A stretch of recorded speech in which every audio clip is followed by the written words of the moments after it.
Hey guys, welcome back. अभी तक हमने मेम्ब्रेन ट्रांसपोर्ट के दो मेजर मैकेनिज्म पढ़ लिए हैं। सबसे पहले हमने पढ़ा पैसिव ट्रांसपोर्ट, जहां मॉलिक्यूल्स अपने नेचुरल डायरेक्शन में मूव करते हैं। उसके बाद एक्टिव ट्रांसपोर्ट, जहां एटीपी की हेल्प से मॉलिक्यूल कंसंट्रेशन ग्रेडियंट के अपोजिट ट्रांसपोर्ट करते हैं।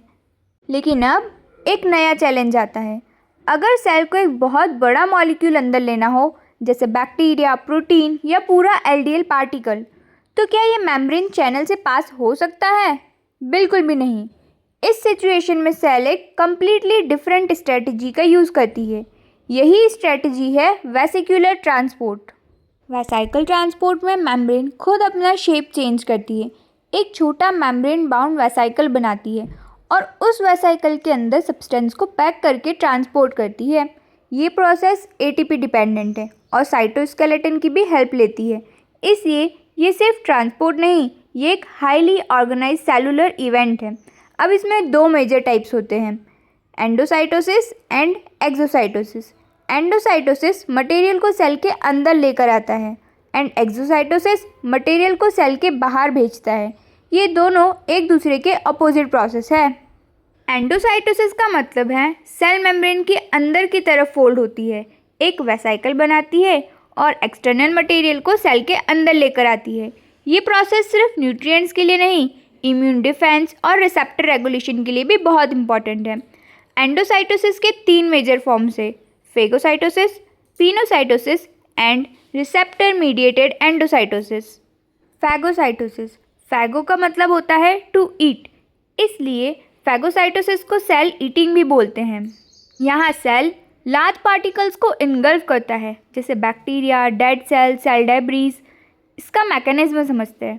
प्लाज्मा मेम्ब्रेन सूडोपोडिया बनाती है, पार्टिकल्स को सराउंड करती है और एक लार्ज वेसाइकल बन जाता है, जैसे फेगोसोम बोला जाता है। ये फेगोसोम बाद में लाइसोसोम के साथ फ्यूज़ करता है और पार्टिकल डाइजेस्ट हो जाता है। ये प्रोसेस मैक्रोफेजेस और न्यूट्रोफिल्स पे बहुत इंपॉर्टेंट होती है। अब दूसरा, पिनोसाइटोसिस। पिनो का मतलब टू ड्रिंक, इसलिए पिनोसाइटोसिस को सेल ड्रिंकिंग कहते हैं। यहाँ सेल एक्स्ट्रा सेलुलर फ्लूइड के छोटे ड्रॉपलेट्स कंटिन्यूसली अंदर लेता रहता है। ये मोस्टली हर यूकेरियोटिक सेल में होता है और जनरली नॉन स्पेसिफिक प्रोसेस है। मतलब फैगोसाइटोसिस लार्ज सॉलिड पार्टिकल्स के लिए एंड पिनोसाइटोसिस फ्लूइड और डिजॉल्व मॉलिक्यूल्स के लिए। अब सबसे important type, receptor mediated endocytosis. यहाँ सेल रैंडमली मॉलिक्यूल्स अंदर नहीं लेता। सबसे पहले मेम्ब्रेन के रिसेप्टर स्पेसिफिक लिगेंड को आइडेंटिफाई करते हैं।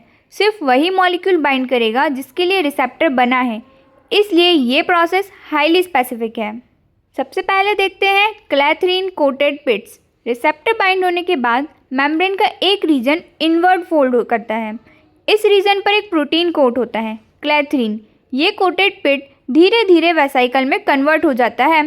Next is LDL Uptake. ये सबसे फेमस एग्जांपल है LDL cholesterol Uptake. LDL receptor LDL particle को बाइंड करता है, क्लैथरीन कोटेड वेसाइकल बनता है और एलडीएल सेल के अंदर आ जाता है। ये कोलेस्ट्रॉल मेटाबॉलिज्म का बेसिक मैकेनिज्म है। अब आते हैं एक्सोसाइटोसिस पर। एंडोसाइटोसिस का अपोजिट प्रोसेस। कभी कभी सेल को प्रोटीन्स, हार्मोन्स, एंजाइम्स या न्यूरोट्रांसमीटर बाहर भेजने होते हैं। ये काम होता है एक्सोसाइटोसिस के। इसका मैकेनिज्म समझते हैं। सेक्रेटरी वेसाइकल प्लाज्मा मेम्ब्रेन के साथ फ्यूज़ होता है और अपना कंटेंट एक्स्ट्रा सेलुलर स्पेस में रिलीज़ कर देता है। मेम्ब्रेन का कुछ हिस्सा भी प्लाज्मा मेम्ब्रेन का पार्ट बन जाता है।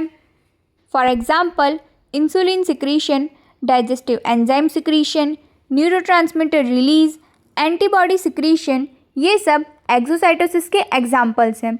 इसके भी दो टाइप्स हैं, constitutive and regulated exocytosis. Constitutive में कंटिन्यूस सिक्रीशन होता है, हर सेल में होता है। रेगुलेटेड सिंगल अपने पर ही सिक्रीशन होता है, मतलब सिग्नल अपने खुद के सेल पर सिक्रीट होता है। For example insulin, neurotransmitters. अब आते हैं सबसे लास्ट कॉन्सेप्ट, ट्रांससाइटोसिस। कभी कभी मॉलिक्यूल सिर्फ सेल के अंदर लाना नहीं होता, उसे सेल के एक साइड से दूसरी साइड तक पहुंचाना होता है और यही प्रोसेस है ट्रांससाइटोसिस। पहले एंडोसाइटोसिस, फिर वेसाइकल ट्रांसपोर्ट, फिर एक्सोसाइटोसिस। ये तीनों स्टेप्स मिलाकर बनाते हैं ट्रांससाइटोसिस।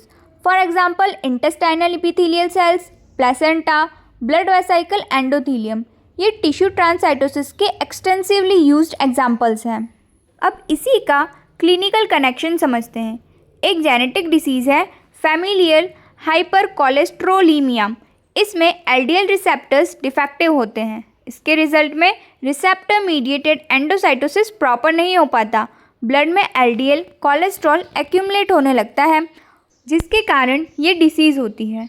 सोचो एक वेयर हाउस है, ट्रक बड़ा पैकेज लेकर आता है, वेयर हाउस का गेट पूरा पैकेज अंदर ले लेता है।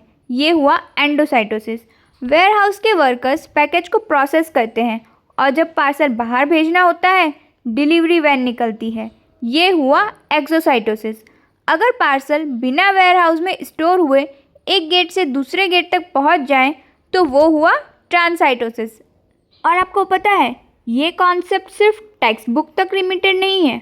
अगर मेम्ब्रेन ट्रांसपोर्ट में छोटी सी भी प्रॉब्लम आ जाए तो उसका इफेक्ट पूरे ऑर्गेनिज्म पर पड़ सकता है। हर सेकंड हमारी बॉडी के ट्रिलियंस ऑफ सेल मेम्ब्रेन के ट्रांसपोर्ट को परफॉर्म कर रहे होते हैं। न्यूट्रिएंट एब्जॉर्ब हो रहा है, हार्मोन रिलीज हो रहा है, आयंस कंटिन्यूसली मूव कर रहे हैं, वाटर बैलेंस मेंटेन हो रहा है। अगर इनमें से किसी एक ट्रांसपोर्ट सिस्टम में भी डिफेक्ट आ जाए तो डिसीज़ डेवलप हो सकती है। इसी वजह से मेम्ब्रेन ट्रांसपोर्ट को सेल बायोलॉजी का लाइफ सपोर्ट सिस्टम भी कहा जाता है। अब कुछ प्रोटीन्स की बात करते हैं। सबसे पहला और सबसे इम्पॉर्टेंट एग्जाम्पल है CFTR protein. CFTR cystic fibrosis transmembrane conductance regulator. ये क्लोराइड आयन चैनल है जो एपिथेलियल सेल की मेम्ब्रेन में प्रेजेंट होता है। इसका मेन काम है क्लोराइड आयन को मेम्ब्रेन के अक्रॉस ट्रांसपोर्ट करवाना। जब क्लोराइड आयन्स मूव करते हैं तो वाटर भी उनके साथ मूवमेंट मेंटेन करता है।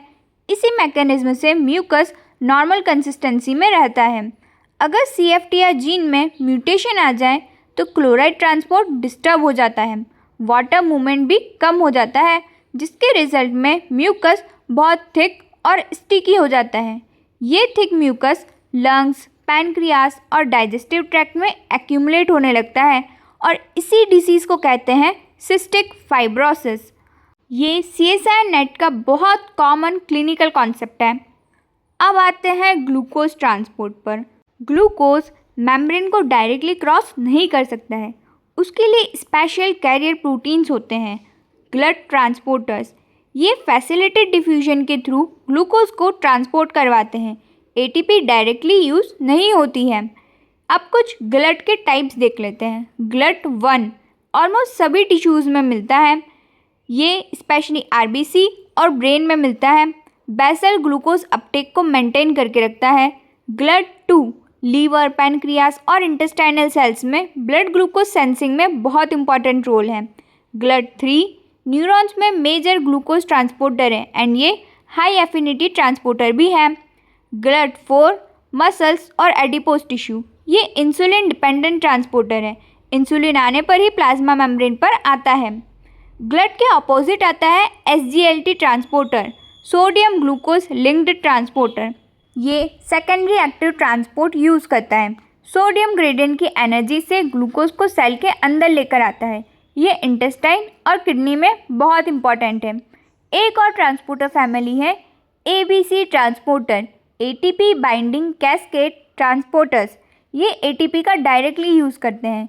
इसी फैमिली के प्रोटीन्स ड्रग्स, लिपिड्स और टॉक्सिन्स को ट्रांसपोर्ट करते हैं। CFTR भी इसी ABC फैमिली का मेंबर है। कई केमिकल ट्रांसपोर्टर्स प्रोटीन को इनहिबिट कर देते हैं। इन्हें कहते हैं transport inhibitors. For example ouabain sodium potassium ATPase pump को इनहिबिट करता है। जब ये पंप ब्लॉक होता है तो सोडियम और पोटेशियम ग्रेडियंट डिस्टर्ब हो जाता है और पूरी सेल फिजियोलॉजी अफेक्ट होने लगती है। अब आते हैं next concept, water balance. Aquaporins के बिना रैपिड वाटर ट्रांसपोर्ट पॉसिबल नहीं है। किडनी में एक्वापोरिन्स बॉडी का वाटर बैलेंस मेंटेन करते हैं। इसी प्रिंसिपल की वजह से बॉडी डिहाइड्रेशन और ओवरहाइड्रेशन दोनों से बची रहती है। अब सारे मेम्ब्रेन ट्रांसपोर्ट को एक फ्लो में देखते हैं। Small non polar molecule simple diffusion से मूव करते हैं। Large polar molecules facilitated diffusion use करते हैं। आयंस चैनल और पंप यूज़ करते हैं। लार्ज पार्टिकल्स एंडोसाइटोसिस से इंटर करते हैं। सेक्रेटरी प्रोटीन्स एक्सोसाइटोसिस से बाहर जाते हैं। हर मॉलिक्यूल अपना स्पेसिफिक ट्रांसपोर्ट मैकेनिज्म फॉलो करता है। इसी कोऑर्डिनेशन की वजह से सेल होम्योस्टेसिस मेंटेन कर पाती है। इसी के साथ हमारा मेम्ब्रेन ट्रांसपोर्ट यहीं ख़त्म होता है। नेक्स्ट वीडियो में हम सेल ऑर्गेनेल्स को डिस्कस करेंगे। तब तक के लिए आप इससे रिलेटेड PYQ क्वेश्चंस लगाइए एंड पढ़ते रहिए। मिलते हैं नेक्स्ट वीडियो में। Thank you so much for watching.